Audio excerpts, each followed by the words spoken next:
ሰላም ውድ ቤተሰቦቼ እንደምን አላችሁ? እኔ መምህር እናቷናይ መሰንበት ጌትነት እባላለሁ።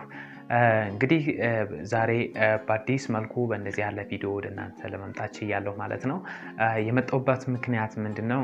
እንግዲህ ሀገራችን ኢትዮጵያ ውስጥ እንግዲህ የተለያዩ የኪነ ጥበብ ስራዎች ይሰራሉ።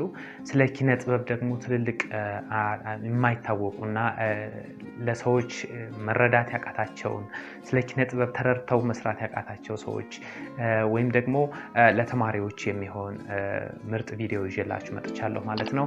ለቻናላችን አዲስ ከሆናችሁ ሰብስክራይብ በማድረግ ቤተሰብ ሆኑ። አብራችሁን ቆዩ።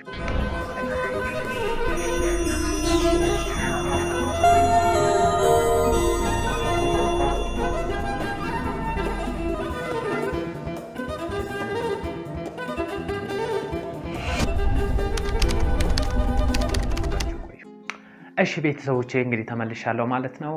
ዛሬ እንግዲህ ስለ ኪነ ጥበብ እናወራ ይሆናል ማለት ነው። ኪነ ጥበብ ምንድነው? እንግዲህ ኪነ ጥበብ ምንድነው? ሀገራችን ኢትዮጵያ ውስጥ ኪነ ጥበብ በጣም እንደምናየው ምንም መናገር አይጠበቅም።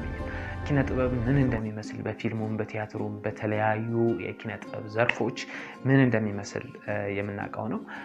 እንግዲህ አንድ ሰው ወደ ኪነ ጥበብ ከመግባቱ በፊት ምን ማድረግ አለበት? ኪነ ጥበብን ተረድቶ ወደ ተግባር ከመቀየሩ በፊት ምን ማድረግ አለበት? ለተማሪዎችም ለጀማሪዎችም የኪነ ጥበብ ባለሙያዎች የሚጠቅም ቪዲዮ ነው ይዤላችሁ የመጣሁት።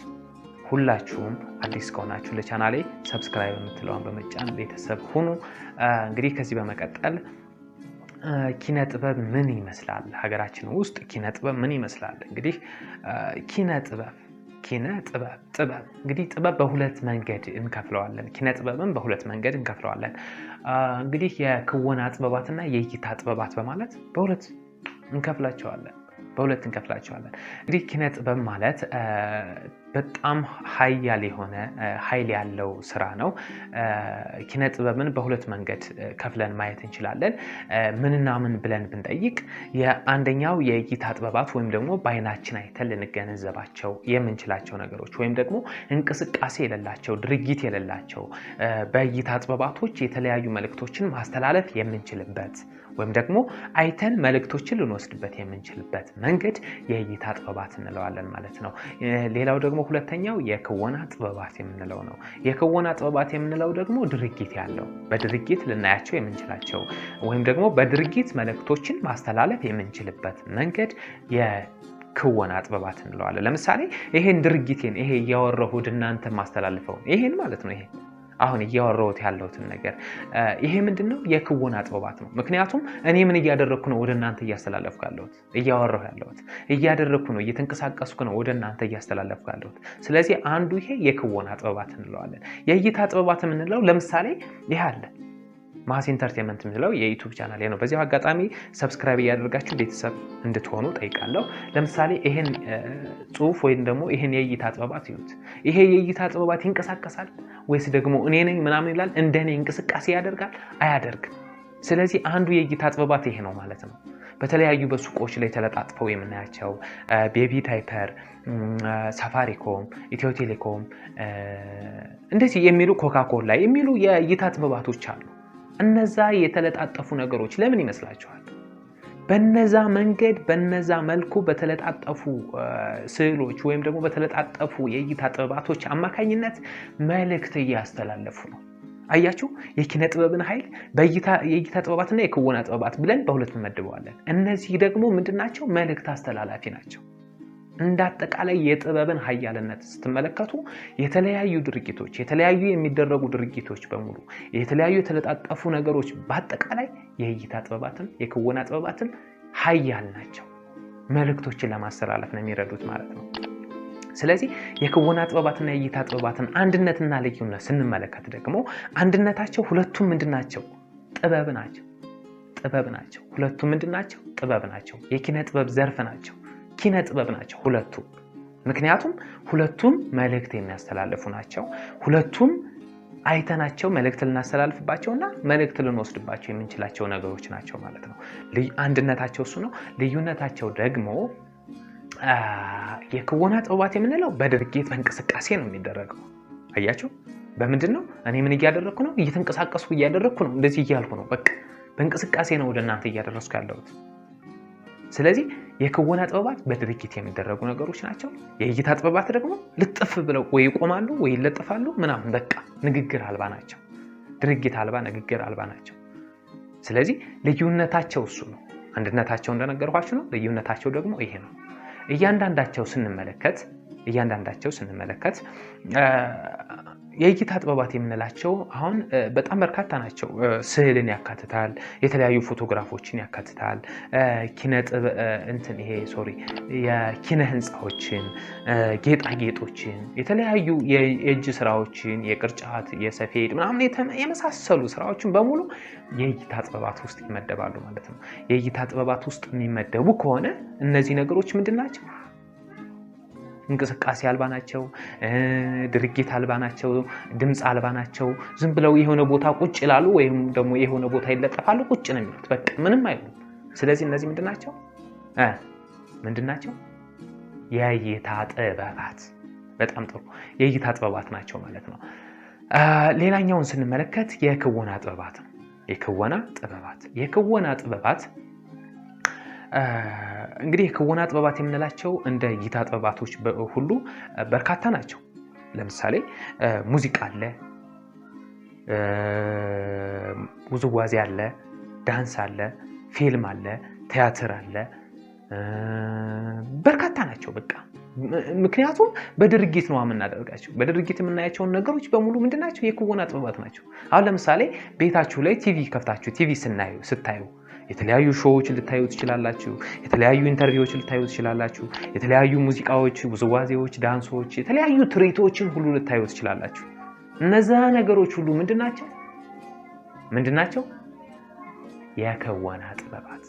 የክወና ጥበባት። ስለዚህ የክወና ጥበባቶች በጣም በርካታ ናቸው። ከነዚህ ውስጥ ዘርዝረናል፣ የእይታ ጥበባቶችን ዘርዝረናል። ስለዚህ የክወና ጥበባትና የእይታ ጥበባት በምን ውስጥ ይመደባሉ? በኪነ ጥበብ ውስጥ ይመደባሉ ማለት ነው። በኪነ ጥበብ ውስጥ ይመደባሉ። እንግዲህ ኪነ ጥበብ እንግዲህ ሀገራችን ውስጥ በጣም አቀባበሉ ዝቅ ያለ ነው። ለምን ይመስላችኋል? ዝቅ ያለበት ምክንያት እኒህን ነገሮች አውቀን ስለማንሰራ ነው። በመጀመሪያ ምን ማድረግ ይቀድማል? ማወቅ ይቀድማል። አንድ ሰው ስዕል ከመሳሉ በፊት የስዕሉ ምንነት ማየት፣ መገንዘብ ይጠበቅበታል። አንድ ሰው ፊልም ከመስራቱ በፊት ፊልም እንዴት ሊሰራ ይችላል? የፊልም አሰራር መንገዶች ምንድናቸው? ፊልም የሚሰራበት ካራክተሩን የሚረዳበት መንገድ እንዴት ነው የሚለውን ነገር ቀድሞ ማወቅ ይጠበቅበታል ማለት ነው። ስለዚህ አብዛኛዎቹ መስለው ነው የሚሰሩት። በቃ ወደ ካራክተሩ ጠጋ ብለው እንጂ በጣም ሆነው መስለው አይደለም የሚሰሩት። ይሄ የሚሆነው ደግሞ እነዚህ ነገሮች ሳያውቁ ስለሚቀርቡ ነው። ስለዚህ ከሁሉም በፊት ምን ይቀድማል? ማወቅ ይቀድማል። ሳሌ ለመሆን የስዕሉን ምንነት መረዳት። ለምሳሌ የላሊበላን ውቅር አብያተ ክርስቲያን መሳል ብፈልግ የላሊበላ ውቅር አብያተ ክርስቲያናት እንዴት ነው የተቀመጠው? እንዴት ነው ጥበቡን ያስቀመጡት? በምን አይነት መንገድ ዲዛይን ባደርገው ልክ ቁርጥ ራሱን መስሎ ሊወጣልኝ ይችላል? መስቀሉ ከላይ የተቀመጠበት መንገድ እንዴት ነው? ወደ ታች የወረዱ መስመሮችስ ከምን ተነስተው ነው ምን ላይ ያረፉት? አያችሁ? ምን ያህል ብርሃንና ጥላ የምንሰጥበት መንገድ እንዴት ነው? በየትኛው በኩል ብርሃን ብሰጠው በየትኛው በኩል ደግሞ ጥላማ ሊሆን ይችላል? እንዴት ነው ብለን የስዕሉን ምንነት መረዳት ይቀድማል ማለት ነው። የስዕሉን ምንነት መረዳት ይቀድማል ማለት ነው። አንድ ሰው ፊልም ከመስራቱ በፊት የፊልሙን የሚሰጠውን የካራክተሩን የገጸ ባህሪውን ምንነት መረዳት፣ ማንበብ፣ ማወቅ ይጠበቅበታል ማለት ነው። ስለዚህ ቤተሰቦቼ እያንዳንዳችሁ ከመስራታችሁ በፊት ማወቅ እንደሚቀድም አምናችሁ መገንዘብ ይጠበቅባችኋል። አሁንም ለቻናላችን አዲስ ከሆናችሁ ሰብስክራይብ የምትለዋን በመጫን ቤተሰብ ሆኑ። አለን ካፍታ ቆይታ በኋላ መለሳለሁ። አብራችሁን ቆዩ።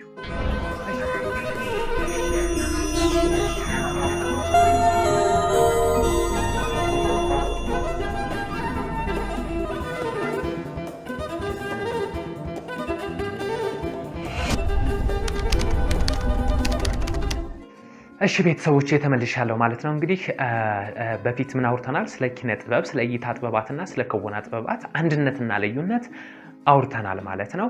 እንግዲህ የጥበብን ኃያልነት ነው ዛሬ ያየነው ማለት ነው በዚህ ቪዲዮ። እንግዲህ ምንድነው የጥበብ መጀመሪያ እግዚአብሔርን መፍራት ነው ይላል። የጥበብ መጀመሪያ እግዚአብሔርን መፍራት ነው። እንግዲህ ወደ ሌላ ነገር ወደ ሃይማኖታዊ ነገር እንዳይሄድብኝና የጥበብ መጀመሪያ ፈጣሪን መፍራት ከሆነ አምላካችንን ፈጣሪያችንን መፍራት ከሆነ የጥበብ መጀመሪያ የፈጠረንን አምላክ መፍራት ከሆነ እንግዲህ የጥበብን ኃያልነት አያችሁት? የተለያዩ ወደ መጥፎ የሚጠጉ ስራዎችንም ሊሆን ይችላል፣ መጥፎ ስራዎችንም ሊሆን ይችላል እንዳንሰራ ምን ያደርገናል ማለት ነው? ይቆረቁበናል ማለት ነው፣ ይመልሰናል ማለት ነው። እንዳንሰራ ይከለክለናል ማለት ነው ጥበብ። ስለዚህ ኪነ ጥበብ በጣም ኃያል ከሆኑ ነገሮች ውስጥ አንዱ ነው። እንግዲህ ሀገራችን አሁን ያለችበት ሁኔታ ትንሽ ሚዛኑን የሳት አይነት ነገር ቢሆንም እንኳ ይህንን ወደ ነበረበት መመለስ እንችላለን። በምን? በኪነ ጥበብ። ኪነ ጥበብ ኃያል ነው። ኪነ ጥበብ ኃያል ነው።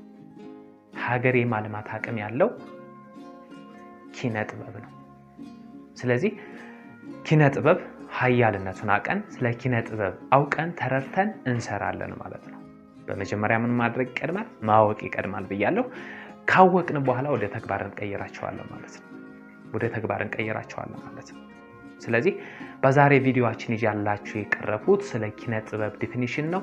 በቀጣይ የፊልምንና የቲያትርን ልዩነትና አንድነት ይዤላችሁ እመጣለሁ። እንዲሁም ሰፋ ያሉ ስለ ኪነ ጥበብ ዘርፎች ጥያቄ ካላችሁ ኮመንት ላይ ያስቀምጡልኝ። የተለያዩ ነገሮችን በኪነ ጥበብ ዘርፍ ውስጥ ያሉ ነገሮችን እያንዳንዳቸው እናያለን። የሙዚቃን፣ የውዝዋዜን፣ የፊልምን፣ የቲያትርን እያንዳንዳቸው በኪነ ጥበብ ዘርፍ ውስጥ ያሉትን ነገሮች እያንዳንዳቸው እንመለከታለን ማለት ነው። እሺ እንግዲህ ውድ ቤተሰቦቼ እስካሁን እንግዲህ ሰፋ ያለ ማብራሪያ ሰጥቻችኋለሁ ስለ ኪነ ጥበብ። በቀጣይ ቪዲዮዎች ደግሞ የተለያዩ እያንዳንዳቸው የምናይ ይሆናል። ስለ ፊልም፣ ስለ ቲያትር፣ ስለ ሙዚቃ፣ ስለ ውዝዋዜ፣ ስለ ዳንስ እንዲሁም ደግሞ ስለ እይታ ጥበባቶችም በአጠቃላይ እያንዳንዳቸው ልዩነትና አንድነታቸውን እናያለን። በምን አይነት መንገድ መስራት እንዳለብን፣ በምን አይነት መንገድ ሀሳቦችን ክሬት ማድረግ እንዳለብን፣ ምን አይነት ኮንተንት ብንሰራ ለእይታ ቅርብ ሊሆን ይችላል ወይም ደግሞ ሊታይልን ይችላል የሚሉትን ሀሳቦች ሁሉ ይዤላችሁ እመጣለሁ በቀጣይ ክፍሎች። እስካሁን አብራችሁኝ ስለቆያችሁ ከልብ አመሰግናለሁ። አሁንም ለቻናላችን አዲስ ከሆናችሁ ሰብስክራይብ የምትለዋን እየተጫናችሁ ላይክ፣ ሼር ማድረጋችሁ እንዳይረሳ። ከልብ አመሰግናለሁ። ሰላማችሁ ይብዛ።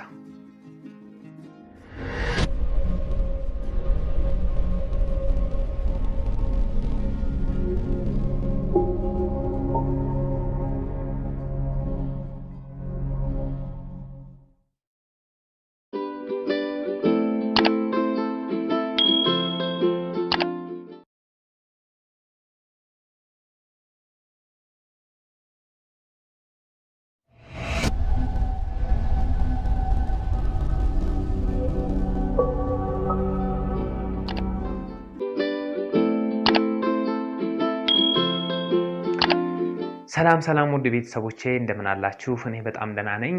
እንግዲህ ዛሬ ደግሞ በአዲስ ቪዲዮ ወደ እናንተ ተከስቻለሁ ማለት ነው። በባለፈው ስለ ኪነ ጥበብ ዲፊኒሽን አይተናል። በኪነ ጥበብ ውስጥ ምን አሉ፣ ምን ይተላለፋሉ በውስጡ የሚሉትን ነገሮች በሰፊው አይተናል ማለት ነው። በኪነ ጥበብ ውስጥ ምን አለ የሚያስታውሰኝ? የክወና ጥበባትና የእይታ ጥበባትን በሁለት ብለን ከፍለነዋል። በእነዚህ ውስጥ የሚተላለፉ መንገዶች አሉ። የሚተላለፍበት መንገድ የእይታ ጥበባት ምንድን ነው፣ የክወና ጥበባት ምንድን ነው የሚሉትን ነገሮች በዝርዝር አይተናል ማለት ነው። ዛሬ ደግሞ የተውኔት አላባውያን የሚሉትን እናያለን ማለት ነው። ተውኔት ማለት እንግዲህ ተውኔት ወይም ድራማ ማለት እንግዲህ የሰው ልጅ ስሜቱን ለማንጸባረቅ የምንጠቀምበት መሳሪያ ነው። የሰው ልጅ ስሜቱን ስንል ሐዘኑ ሊሆን ይችላል፣ ደስታው ሊሆን ይችላል። የተለያዩ ገጠመኞቹን ልናስተላልፍበት የምንችልበት መንገድ ተውኔት ይባላል ማለት ነው። ተውኔት ይባላል። እንግዲህ በተውኔት ውስጥ 5 ኤሌመንቶች አሉ ወይም 5 የተውኔት አላባዎች አሉ። አላባውያን የምንላቸው መቼት፣ ገጸ ባህሪ፣ ቃለ ተውኔት፣ ግጭት ወይም ደግሞ ሴራ የምንለው እና ጭብጥ የምንላቸው ናቸው ማለት ነው። ስለዚህ እነዚህን 5ቱን አቅፎ የያዘ ነው።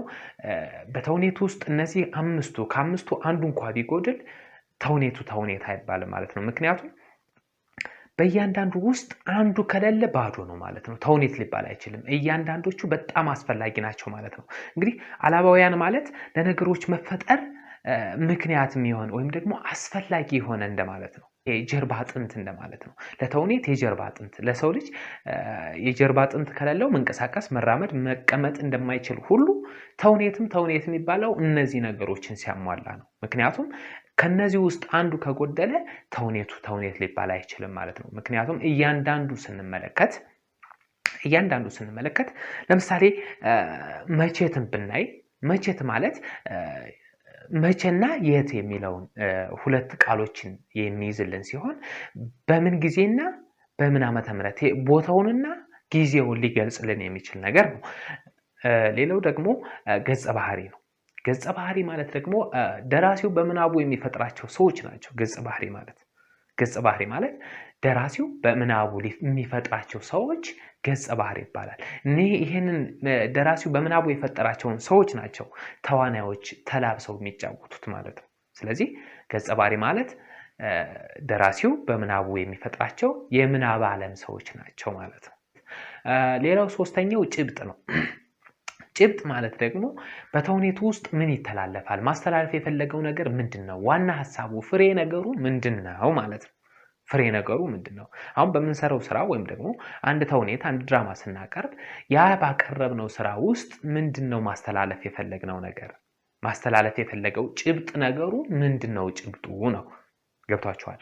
ይሄ ነገር ከሌለ ጭብጥ ከሌለው ተውኔት ሊባል አይችልም። ምክንያቱም ዝም ብሎ ነገር ነው የሚሆንብን። የምናቀርበው ስራ ዝም ብሎ ነገር ነው የሚሆንብን። እንደገና ገጸ ባህሪ ከሌለም ገጸ ባህሪውን ወክለው የሚጫወቱ ሰዎች ምንን ወክለው ይጫወታሉ? አያችሁ? በተውኔት ውስጥ ገጸ ባህሪ ከሌለ ገጸ ባህሪን ወክለው የሚጫወቱ ተዋናዮች ምንን ወክለው ይጫወታሉ? አያችሁ? ገጸ ባህሪ በጣም አስፈላጊ ነው ማለት ነው። እንደገና መቼቱም ዋናው ነገር ነው። በቃ ጊዜና ቦታ አስፈላጊ ነው። ቦታ ከሌለ ጊዜ ከሌለው የት ይሰራል? በምን ጊዜ የት ይሰራል? ስለዚህ ይሄም አስፈላጊ ነገር ነው ማለት ነው። ሌላው አራተኛው ቃለ ተውኔት ማለት ሁለትና ከዛ በላይ ሆነው የሚያደርጉት የቃል ምልልስ ማለት ነው። የቃል ምልልስ አሁን ሁለት ሆነው የሚያደርጉት የቃል ምልልስ ለምሳሌ ይሄን ቪዲዮ እንመልከት። ዶሮ ስንት ብልት አላት? 18 ጨመረ እንዴ?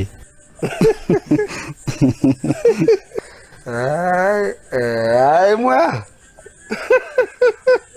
አንተ እኮ ያበሻውን ነው የምታውቀው። እኔ ያልኩት ክልሱ። አይ ፈረንጁ እንዴት? አንተም እንደነሱ ተመለሰ ልጅ አትሁና። አንቺ አትሳደቢ እንዴ! ስድብ አይደለም እኮ ፖለቲካ ነው። ፖለቲካ? ልጅ ነህ ማለት ፖለቲካ ነው? እና ልጅ ነህ ብትባል አግኝታ ነው? እንዴት አንቺ ቆሽቋሻ ሽማግሌ! አረ ለምን ቆሻቆሻ አንቺ ትቀድሚኛለሽ እንዴ? ልጅ ለመምሰል ብለሽ አይደለም እንዴ ይሄው ፊትሽን ፓውደር ተለቅልቀሽ የሽሮ ቅል መሰልሽው? እድሜ ልክህን ሽሮ ስለምትበላ ስድቡላ ሽሮ። አያችሁ? ሁለትና ከዛ በላይ ሆነው የሚያደርጉት የቃለ ምልልስ ማለት ነው። የቃለ ምልልስ የሚያወሩት ቃለ ተውኔት ድርጊቱ እንዲህ ነው እኔ እንደዚህ ነኝ እንዲህ ነኝ እያሉ የሚያወሩት ልክ እንደዚህ ቪዲዮ ማለት ነው። ገብታችኋል? ልክ እንደዚህ። ስለዚህ ቃለ ተውኔትም ንግግር ከሌለው ማይም ነው የሚሆን ማለት ነው። ስለ ማይም ወደፊት እንመጣበታለን። ስለ ማይምና ስለ ፓንቶማይም ወደፊት እንመጣበታለን። ግን በዚህ ተውኔት ውስጥ ቃለ ተውኔት በጣም ወሳኝ ነው ማለት ነው። ሌላውና አምስተኛው ምንድነው? ሴራ። እንግዲህ ሴራ የምንለው ምንድነው? በምክንያትና ውጤት የተሳሰረ ወይም ደግሞ የምክንያትና ውጤት ጥምርታ ነው። ለምን ተደረገ ምንድነው መፍትሄው የሚለውን ነገር የተደረገበትንና የተመለሰበትን መንገድ የሚነግርልን ማለት ነው። ምክንያትና ውጤት ለምሳሌ የሆነን ሰው ቢያሴራው ለምሳሌ የሆነን ሰው እኔ ለምሳሌ ከልጄ ጋራ ብጣላ ወይም ደግሞ ከወንድሜ ጋራ ብጣላ የምጣላበት ምክንያት ምንድነው? መፍትሄውስ ምንድነው? ምክንያትና ውጤቱን አቅፎ የያዘልን ነገር ማለት ነው። አሁን ለምሳሌ ሴራ ባሴርበት እኔ የሆነ ሰው በቃ ለመደባደብ የሆነ ቦታ ላይ ቢደበቅ ከዛ ያኛው ሰውዬ ሲመጣም ተደብቆ ምናምን ሲለው ወይም ደግሞ ሌላ ሰዎችን ልኮ ሊያስደበድበው ምናምን አይነት ነገር የሚሰራው ሴራ ማለት ነው። ያ ማለት የምክንያትና ውጤት። ያንን የሚያደርግበት ምክንያት ምንድነው? የሆነ ነገር አድርጎት ያ የሆነበት ምክንያት ምንድነው? እንደዚህ የምክንያትና ውጤት ጥምርታ ነው። የምክንያትና ውጤት ጥምርታ። ስለዚህ በተውኔት ውስጥ እነዚህ 5ቱ ነገሮች በጣም አስፈላጊ ናቸው። በምን ውስጥ? በተውኔት ውስጥ። የተውኔት አላባውያን የምንላቸው ምን ናቸው ብያለሁ? ጭብጥ፣ ገጸ ባህሪ፣ ቃለ ተውኔት፣ መቼት እና ሴራ። እነዚህ 5ቱ የተውኔት አላባውያን በጣም ወሳኝ ናቸው ማለት ነው። ምክንያቱም እነዚህ ከሌሉ ተውኔቱ ተውኔት ሊባል አይችልም ማለት ነው።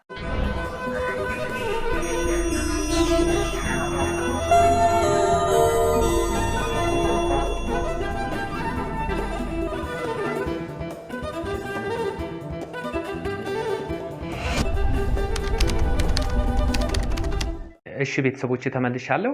እንግዲህ ገጸ ባህሪ በመቼት፣ በቃለ ተውኔት፣ በሴራ፣ በጭብጥ በመሳሰሉ በእነዚህ በ5ቱ ነገሮች ከዚህ ቪዲዮ እንደተረዳችሁ ተስፋ አደርጋለሁ። ምክንያቱም ገጸ ባህሪ የምንላቸው ልክ እነዚህ ሰዎች ናቸው። ጭብጥ የምንለው ደግሞ በዚህ ውስጥ የሚያስተላልፈው ጭብጥ ዋና ነገር ማለት ነው። አሁን በዚህ ቪዲዮ ውስጥ ምንድነው ለማስተላለፍ የፈለገው? ልክ እንደዚህ ማለት ነው። እና ቃለ ተውኔት የምንለው ደግሞ በእነዚህ የሚያደርጉት ቃለ ምልልስ ማለት ነው። በቃ የሚያደርጉት ንግግር እንደማለት ነው። እንደገና ሌላው ደግሞ ምንድነው? ሴራው። ይሄ ሴራ ደግሞ ይሄ ምክንያትና ውጤት ወደ ግጭት ወደ ጸቡ ሊመራን የሚችለው ነገር እንደማለት ነው።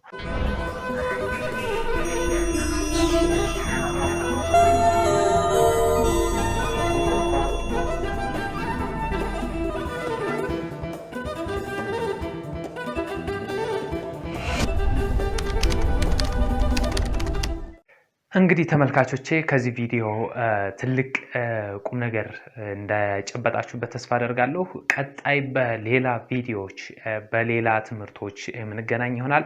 ለቻናላችን አዲስ ከሆናችሁ ላይክ፣ ሼር፣ ሰብስክራይብ የምትለዋን እየተጫናችሁ ቤተሰብ ሁኑ። ለነበረን ጊዜ ከልብ አመሰግናለሁ። አብራችሁኝ ስለቆያችሁ ከልብ አመሰግናለሁ። ሰላማችሁ ይብዛ። ቴንክ ዩ።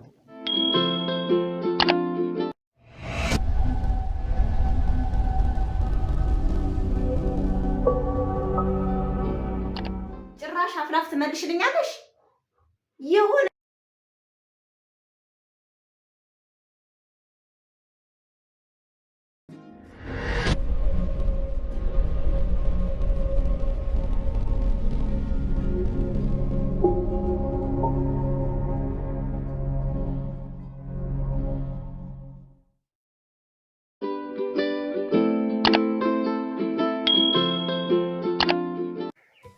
ሰላም ወደ ቤተሰቦቼ እንደምን አላችሁ? እኔ በጣም ደህና ነኝ።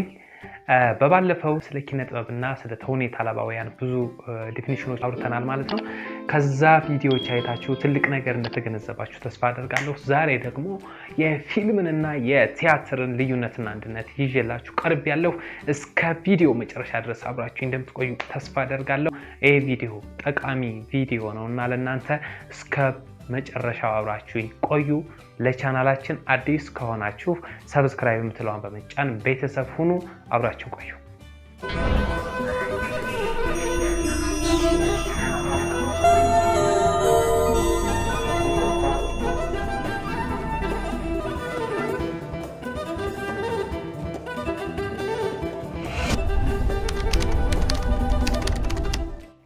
እሺ ቤተሰቦቼ ተመልሻለሁ።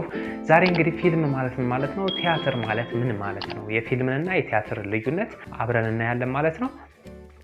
ፊልም ምንድነው? ቲያትር ምንድነው? ቲያትር ማለት በተመልካች ፊት ለፊት መድረክ ላይ ሊቀርብ የሚችል ስራ ነው። በተመልካች ፊት ለፊት መድረክ ላይ ሊቀርብ የሚችል ስራ ነው። በተመልካች ፊት ለፊት ተመልካች ከፊት ለፊታችን አለ፣ እኛ ምን ላይ ሆነን መድረክ ላይ ሆነን የምንሰራው ስራ ቲያትር ይባላል ማለት ነው። በተለምዶ አንዳንድ ሰዎች ድራማ ይሉታል፣ ድራማ ይላሉ። መድረክ ላይ የሚሰሩ ስራዎችን እንዳጠቃላይ ምን ብለው ይጠሩታል? ድራማ እንስራ፣ ድራማ እንደዚህ ምናምን ይላሉ። ግን መድረክ ላይ የሚሰራ ስራ በተመልካች ፊት ለፊት መድረክ ላይ የሚሰራ ስራ ከሆነ ምንድነው? ቲያትር ነው። ስለዚህ ቲያትር መድረክ ላይ ሊቀርብ የሚችል ስራ ብቻ ነው። እንደ ፊልም እንደ ድራማ ሊታይ በስክሪን ልናያቸው የምንችላቸው ነገሮች አይደሉም። ግን ቲያትር መድረክ ላይ የሚቀርብ ስራ ብቻ ነው። አለቀ። ፊልም ደግሞ በስክሪን ዘሮች ልናያቸው የምንችላቸው ነገሮች ናቸው። በፊልም ውስጥ ብዙ ነገሮች አሉ፣ ብዙ ነገሮችን ያካትታል። ፊልም ላይ የምንጠቀማቸውን ነገር ቲያትር ላይ እንጠቀማቸዋለን። ቲያትር ላይ የምንጠቀማቸውን ወይም ደግሞ ፊልም ላይ የምንጠቀማቸውን ነገሮች ደግሞ ቲያትር ላይ ማንጠቀማቸው አሉ። ይሄ ቪዲዮ ከምን አንጻር እንደተሰራ ነው፣ ምን አይነት ግብአቶችን ተጠቅሞ እንደተሰራ ይህን ቪዲዮ አይተን እንምጣ።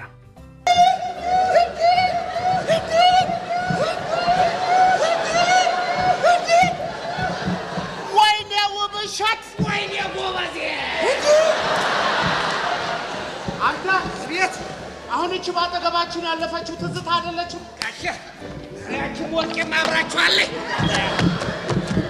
ስለ ወርቄ ጠየቀህ ለሙሃውን አምጣልኝ። እሺ ተመልካቾቼ እንግዲህ ከዚህ ቪዲዮ ትልቅ ነገር እንደወሰዳችሁበት ተስፋ አደርጋለሁ። አሁን ይሄ ቪዲዮ በካሜራ ተቀርጾ ነው ወደኛ የመጣ ልትሉ ወይም ደግሞ የሚል ጥያቄ ሊፈጥርባችሁ ይችላል። ግን ይሄ ነገር የተወሰደው ለሳምፕል ወይም ደግሞ ለፕሮሞሽን ታስቦ ነው እንጂ መድረክ ላይ የሚቀርብ ስራ ከሆነ በተመልካች ፊት ለፊት መድረክ ላይ የሚቀርብ ስራ ከሆነ በምንም አይነት መንገድ ካሜራን አይጠቀምም ማለት ነው፣ ወይም ደግሞ በስክሪን ሊቀርብ አይችልም ማለት ነው። ስለዚህ እንደዚህ ያሉ ቪዲዮዎች አጫጭር ሆነው ተቀርጸው የሚለቀቁ ቪዲዮዎች እንደ ፕሮሞሽን ነው፣ እንደ ማስታወቂያ ነው የሚሰሩ ማለት ነው። ስለዚህ በተመልካች ፊት ለፊት ሊቀርብ የሚችል ላይቭ ሊተላለፍ የሚችል ስራ ከሆነ ቲያትር ነው አለቀ።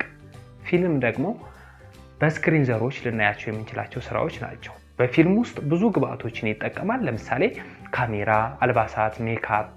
ፊልም ላይ የሚጠቀማቸውን ነገሮች ቲያትር ላይ ሊጠቀማቸው ይችላል። ለምሳሌ እነ ኮስቹም፣ ሜካፕ፣ ሳውንድ፣ ላይት ምናምን የመሳሰሉ ነገሮች ቲያትር ላይ ይጠቀማቸዋል። ፊልም ላይ የሚጠቀማቸውን ነገሮችን ቲያትር ላይ ይጠቀማቸዋል። ለምንድን ነው ብትሉ እነዚህ ነገሮች በጣም አስፈላጊ ስለሆኑ ማለት ነው። ለምሳሌ ፊልም ላይ ከሚጠቀመው ነገሮች አንዱ ካሜራ ነው። ቲያትር ላይ ደግሞ ካሜራ አይጠቀምም፣ ምክንያቱም በተመልካች ፊት ለፊት ነው የሚቀርብ ብለናል። ፊልም ደግሞ ምንድነው በስክሪን ዘሮች ናቸው የሚቀርቡት ነው ምን ፊልም ማለት ነው። ስለዚህ ፊልም እንዳጠቃላይ በስክሪን የሚቀርብ ስራ ነው። የተለያዩ ግብአቶችን ተጠቅሞ እነዚህ የዘረዘርናቸውን ሳውንድ፣ ላይት፣ ሜካፕ፣ ኮስቹም ምናምን የመሳሰሉ ነገሮችን ተጠቅሞ ኤዲት ተደርጎ የተለያዩ ነገሮች አድ ተደርገውበት ሳውንድ ኢፌክቶች ምናምን ተጨማምረውበት ኤዲት ተደርጎ ተቀናብሮ በስክሪን ይቀርባል ማለት ነው። ስለዚህ በስክሪን የሚቀርብ ስራዎች እንደ ድራማና ፊልም የምንላቸው ነው። ቅድም እንዳነሳውላችሁ አንዳንዶቹ ቲያትርን ድራማ ይሉታል ብያቸዋለሁ። ግን ድራማ ምንድነው? ተከታታይነት ያለው በቴሌቪዥን ሊቀርብ የሚችል ይሄ ለምሳሌ እንደ 9ኛው ሺህ፣ በስንቱ፣ ቤቶች የመሳሰሉ ነገሮች እነዚህ ምን ይባላሉ? ድራማ ይባላሉ። ግን እነዚህ ድራማዎች መድረክ ላይ አይቀርቡም፣ ምክንያቱም በስክሪን ዘሮች ስለሚቀርቡ። ፊልም ላይ የሚጠቀማቸውን ግብአቶች በሙሉ ድራማ ላይ ይጠቀማቸዋል ማለት ነው። ስለዚህ እነዚህን ነገሮች ሁሉ ተጠቅመው በስክሪን ይቀርባሉ ማለት ነው።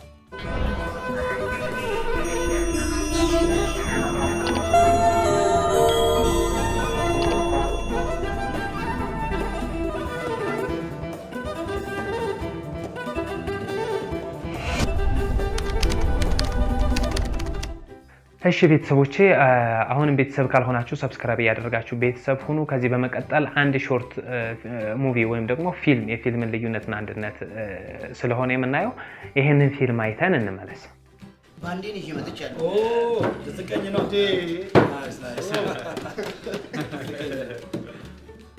ትንሽ ቃኘት ስላርጋት እንትን ሰሞኑን ተጫወቱ። ቃኘችው ነበር። ሬንጁ ፈርሷል። ሬንጅ ሲፈርስ አያጫውትም። በባዶ ልጫወትልኝ ይቻላል። የኔ ወሳኝ ኩነት የኔ ወጣት ሊግ ትበልጭብኛለሽ ከፕሪሚየር ሊግ የኔ ብልጽግና በልጽጊ በልቤ አንቺ አይደለሽም ወይ የህይወቴ ብልጽግና? ተቀበሉ ሲ ብልጽግና የህይወቴ ብልጽግና ብልጽግዬ የህይወቴ ብልጽግና ተቀበል። ምቀኛ ምክር ብቻ ብልጽግና የህይወቴ ብልጽግና እድሜ ልክ በምቀኝነት በጣም በእውነት በጣም ነው የሚያስጠላው።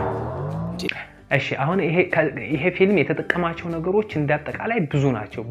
ብዙ ነገሮችን ተጠቅሞ ነው ፊልም ሆኖ ወደኛ ሊቀርብ የቻለው ማለት ነው። ምክንያቱም ከፊልም ሆኖ ፋይናሉ ፊልሙ ከመቅረቡ በፊት ብዙ ነገሮችን አካቷል ማለት ነው። በውስጡ እንደነገርኳችሁ ቅድም እንደ ሳውንድ፣ ላይት፣ ኮስቹም ምናምን የመሳሰሉ ነገሮችን እንዳጠቃላይ ለፊልሙ የሚያስፈልጉ ግብአቶችን በሙሉ ተጠቅሟል ማለት ነው እንደዚህ ፊልም ሆኖ ከመቅረቡ በፊት። ስለዚህ እነዛን ነገሮች ሁሉ አሟልቶ ነው ፊልም ሆኖ ወደኛ የቀረበው ማለት ነው። ቲያትር ላይ መድረክ ላይ የምንጠቀማቸውን ነገሮች ለምሳሌ የምንይዛቸው ነገሮች አሁን ለምሳሌ ይህንን ቲያትር ይዩት። አሁን እዚህ ቲያትር ላይ የተጠቀማቸውን ነገሮች ብንመለከት ጠረጴዛ አለ፣ ሳፋ አለ፣ የሆነ አልጋ የሚመስል ነገር አለ፣ አልባሳቱ የለበሰው የሚይዙት ነገር ምናምን። እነዚህ የምንጠቀማቸው ቁሳቁሶች እንዳጠቃላይ ግብአቶች ናቸው። ስለዚህ እነዚህን ግብአቶች ፊልም ላይም ልንጠቀማቸው እንችላለን፣ ቲያትር ላይም ልንጠቀማቸው እንችላለን። ስለዚህ ፊልም ላይም ቲያትር ላይም የምንጠቀምበት መንገድ ይኖራል። ግን ልዩነታቸው ምንድነው? ፊልም በስክሪን ዘሮች ነው የሚቀርበው። በስክሪን ዘሮች ስንል ለምሳሌ በቴሌቪዥን፣ በላፕቶፕ፣ በስልክ፣ በኮምፒውተር ምናምን በመሳሰሉ ነገሮች የስክሪን ዘሮች እንዳጠቃላይ ይቀርባል ማለት ነው። ቲያትር ደግሞ መድረክ ላይ በተመልካች ፊት ለፊት ሊቀርብ የሚችል የኪነ ጥበብ ዘርፍ ነው።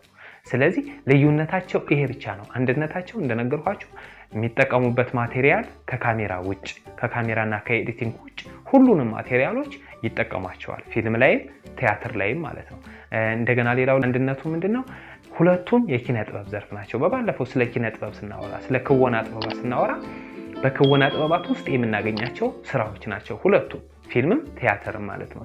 ከዚህ ቪዲዮ ሰፊ የሆነ ቁም ነገር እንደጨበጣችሁበት ተስፋ አደርጋለሁ። ከዚህ በመቀጠል እንግዲህ በሌላ ጊዜ ምርጥ ቪዲዮዎችን ይዤላችሁ እመጣለሁ። ሀሳብ አስተያየት ካላችሁ ኮመንት ላይ አስቀምጡልኝ። አብራችሁኝ ስለቆያችሁ ከልብ አመሰግናለሁ።